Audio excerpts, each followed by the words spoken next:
વિદ્યાર્થી મિત્રો, પાઠ નંબર 22 હિમાલયમાં એક સાહસ પ્રવાસ નિબંધ જવાહરલાલ નહેરુ.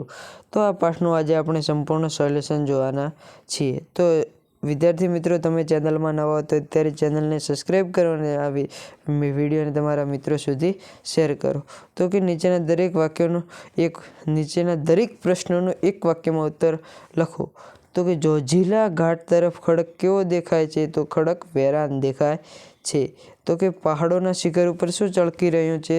તો હિમનો મુકુટ ચળકી રહ્યો છે. લેખકનું સ્વાગત કરવા અતિ મંદ ગતિ કોણ ઉતરી રહ્યા છે?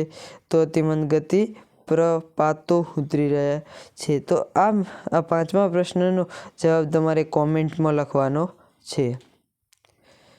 અહીં તેવા જ શોર્ટ પ્રશ્નો આપેલા છે અને તેના સંપૂર્ણ જવાબ આપેલા છે. પાંચમો અને નવમા પ્રશ્નનો જવાબ વિદ્યાર્થી મિત્રો તમારે કોમેન્ટમાં લખવાનો છે.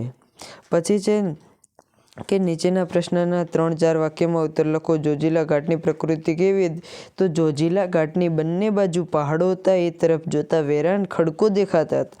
ખીણ સાંકડી હતી તેમજ નીચેની બાજુ નાના હિમ પ્રપાતો દ્રષ્ટિગોચર થતા હતા. બીજો પ્રશ્ન છે કે લેખક દૂર કે નજીકના સ્થળો વિશે શા માટે છેતરાય?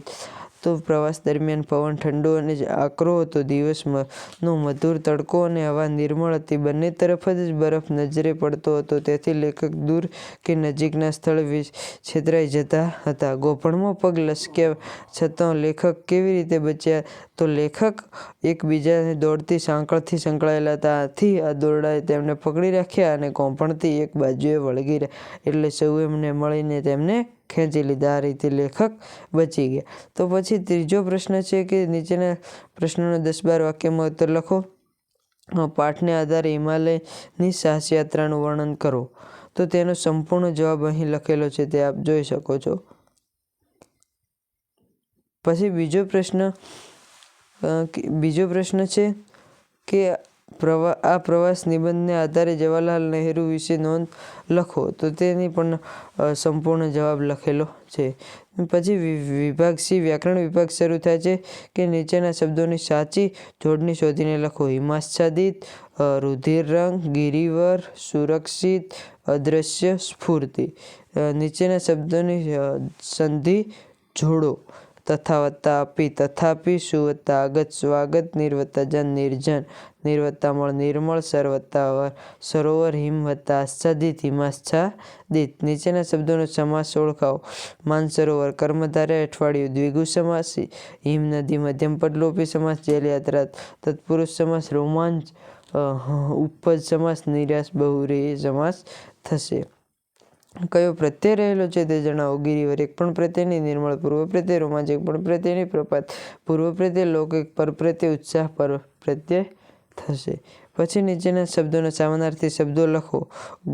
ગોભણ તો ગુફા, નકરો તો માત્ર, વેરાન તો ઉજ્જડ, લાલસા ઈચ્છા, પ્રપાત ધોધ, આહ્લાદ તો હર્ષ. નીચેના સંજ્ઞાઓનો પ્રકાર લખો. હિમાલય વ્યક્તિવાચક, હિમસમૂહ સમૂહવાચક, પર્વત જાતિવાચક, તિબેટ વ્યક્તિવાચક, લોહી દ્રવ્યવાચક, નિરાશા ભાવવાચક થશે.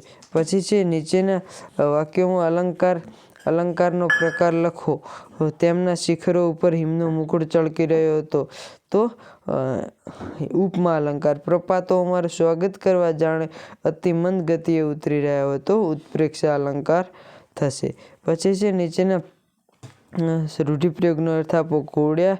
ઘોડા ઘડ્યા જ કરવા, આયોજન કર્યા જ કરવા, કૂચ કરવી, આગળ વધવું, થાકીને લોથપોથ થઈ જવું, થાકીને મરણતોલ થઈ જવું, મનમાં રમી રહેવું, મનમાં સતત યાદ રાખવું, કંઠે પ્રાણ આવવા, મરવા જેવું થવું, હાંજા ગગડી જવા, હિંમત ખતમ થઈ જવી, ખૂબ ગભરાઈ જવું, એળે ન જવું, વ્યર્થ ન જવું, તલસી ન જવું, અધીરા ન થઈ જવું. પછી છે નીચેના શબ્દ સમૂહ માટે એક શબ્દ લખો. પર્વતના બે ઊંચા ભાગ વચ્ચેનો સાંકડો માર્ગ, ખીણ કુદરતી બરફથી ઢંકાયેલ, હિમાચ્છાદિત, શરીરે મોટું પણ અક્કલમાં ઓછું તો જડસું, અને વહેતા પાણીમાં થતું કુંડાળું તો વમળ. પછી હિમાલયમાં નીકળતી ખૂબ ઠંડા પાણીના પ્રવાહવાળી નદી, હિમ નદી.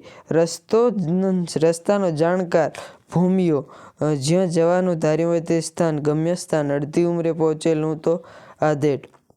નીચેના વિરુદ્ધાર્થી શબ્દ લખો. સાંકડું, પહોળું, ઈચ્છા, અનિચ્છા, શિખર, તળેટી, તાજું, વાસી, વિશાળ, સંકુચિત, પ્રસન્ન, ભીન. પછી શબ્દોના અર્થ આપો તો તે શબ્દોના અર્થ પણ લખેલા છે. તળપતા શબ્દોનું શિષ્ટ રૂપ આપો.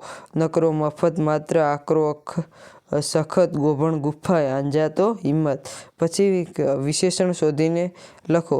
તો વિશેષણમાં પહેલું જ છે કે 8 સંખ્યાવાચક, અમારા સાર્વનામિક વિશેષણ, તાજા ગુણવાચક, ભયાનક, પહોળી ગુણવાચક, નાનકડી ગુણવાચક. ક્રિયા વિશેષણ શોધીને લખો. તો ક્રિયા વિશેષણ પણ અહીં એનો જવાબ પણ લખેલો છે તે આપ જોઈ શકો છો. પછી છે કે નીચેના શબ્દોના ધ્વનિ ઘટકો છૂટા પાડો. સ્ફૂર્તિ, સ વત્તા ફ વત્તા વત્તા ઉ વત્તા ર વત્તા ત વત્તા ઈ. પુષ્પો, પ વત્તા ઉ વત્તા સ વત્તા પ વત્તા ઓ.